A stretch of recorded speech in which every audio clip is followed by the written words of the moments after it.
नमस्कार। आज हम रासायनिक बंधन यानी कि केमिकल बॉन्डिंग के बारे में डिस्कस करेंगे। केमिकल बॉन्डिंग कई तरह की हो सकती है, जैसे कि आयनिक बंध, कोवलेंट बंध, वीक वान डेर वाल फोर्सेस, हाइड्रोजन बंध, धात्विक बंध। आवर्त सारणी के सभी सदस्य इनर्ट गैसेस को छोड़कर किसी न किसी तरह की रासायनिक बंधन में भाग लेते हैं, और ये रासायनिक बंधन में भाग लेने की प्रक्रिया इसलिए होती है क्योंकि इनर्ट गैसेस का इलेक्ट्रॉनिक विन्यास प्राप्त करना चाहते हैं सभी तत्व, और यानी कि अपना अष्टक पूर्ण करना चाहते हैं, इसीलिए वो किसी न किसी तरह की बॉन्डिंग में भाग लेते हैं। हम आज कोवलेंट बॉन्ड के बारे में डिस्कस करेंगे। कोवलेंट बॉन्ड यानी कि सहसंयोजक बंध जब समान अथवा लगभग समान विद्युत ऋणता वाले तत्व आपस में एक दूसरे के संपर्क में आते हैं तो उनके मध्य सहसंयोजक बंध का निर्माण होता है। एक सहसंयोजक बंध के निर्माण में भाग लेने वाले दोनों परमाणुओं का समान अधिकार होता है। इस प्रकार ये परमाणु में साझेदारी द्वारा ही अपने निकटतम निष्क्रिय गैस का विन्यास प्राप्त करते हैं। अतः हम कह सकते हैं कि किन्हीं भी दो परमाणुओं के मध्य साझे के इलेक्ट्रॉन का वह जोड़ा जिस पर दोनों परमाणुओं का समान अधिकार हो, अर्थात जिसके द्वारा दोनों परमाणु परस्पर बंधे हुए हों, उन्हें सहसंयोजक बंध कहते हैं। एग्जाम्पल के तौर पर हाइड्रोजन का इलेक्ट्रॉनिक विन्यास 1s में 1 इलेक्ट्रॉन होता है, और ये हीलियम का इलेक्ट्रॉनिक विन्यास प्राप्त करना चाहता है।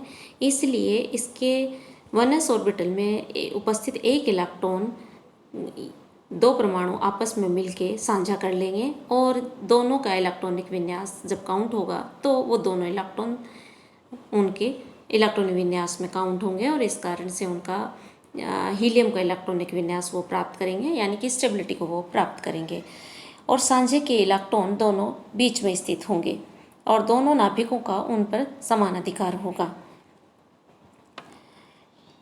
इसके लिए केमिकल कोवलेंट बॉन्डिंग को डिस्कस करने के लिए सबसे पहले लुईस ने थ्योरी दी, और इस सिद्धांत के अनुसार प्रत्येक परमाणु अपने से निकटतम उत्कृष्ट गैस विन्यास प्राप्त करने की प्रवृत्ति रखता है।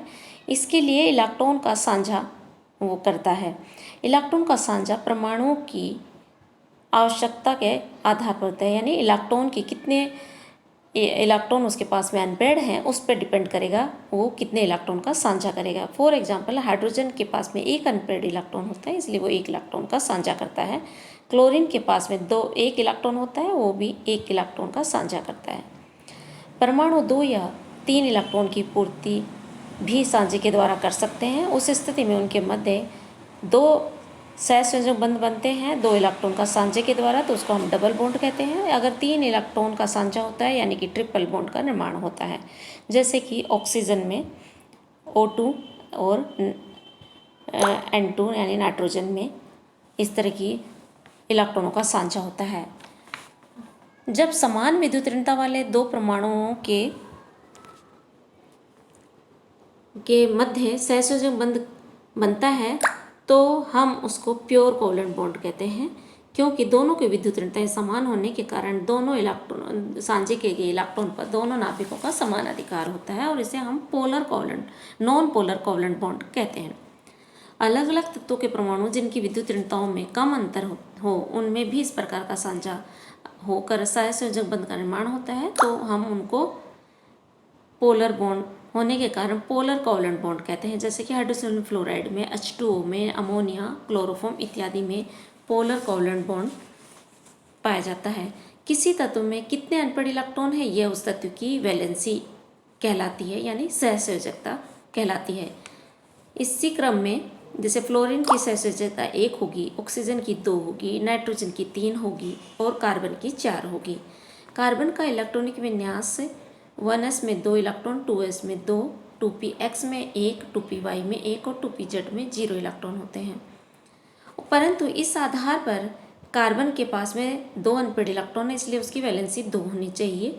परंतु कार्बन एक्साइटेड स्टेट में 2s से 1 इलेक्ट्रॉन एक्साइट होकर 2pz में चला जाता है, क्योंकि दोनों की ऊर्जा स्तर 2s और 2p ऑर्बिटल के ऊर्जा स्तर में अंतर कम होता है और इस कारण से इलेक्ट्रॉन आसानी से 2s से एक इलेक्ट्रॉन 2pz में चला जाता है और इस तरह से उसकी वैलेंसी 4 होगी। तो इस तरह से उसके नंबर ऑफ अनपेड इलेक्ट्रॉन पर उसकी वैलेंसी डिसाइड होगी। इस सिद्धांत की कई सारी सीमाएं हुई, हम इसको लिमिटेशंस ऑफ लिविस थ्योरी में लेंगे।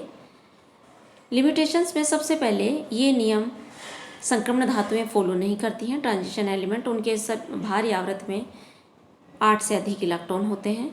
इसी क्रम में barium chloride, barium bromine trifluoride जैसे परमाणु के बाह्यतम कोश में 4 व 6 इलेक्ट्रॉन होते हैं, जिससे कि उनका अष्टक अपूर्ण होता है, फिर भी वो स्टेबल होते हैं। इसी का तरह से फॉस्फेट पेंटाक्लोराइड, सल्फर हेक्साफ्लोराइड जैसे परमाणुओं के भी बाह्यतम कोश में 10 व 12 इलेक्ट्रॉन होते हैं और इसमें अष्टक नियम का प्रसार हुआ है। तो ये लिमिटेशंस थी। इसके बाद हम अगले लेसन में हम वैलेंस बॉन्ड थ्योरी के सिद्धांत के बारे में डिस्कस करेंगे। धन्यवाद।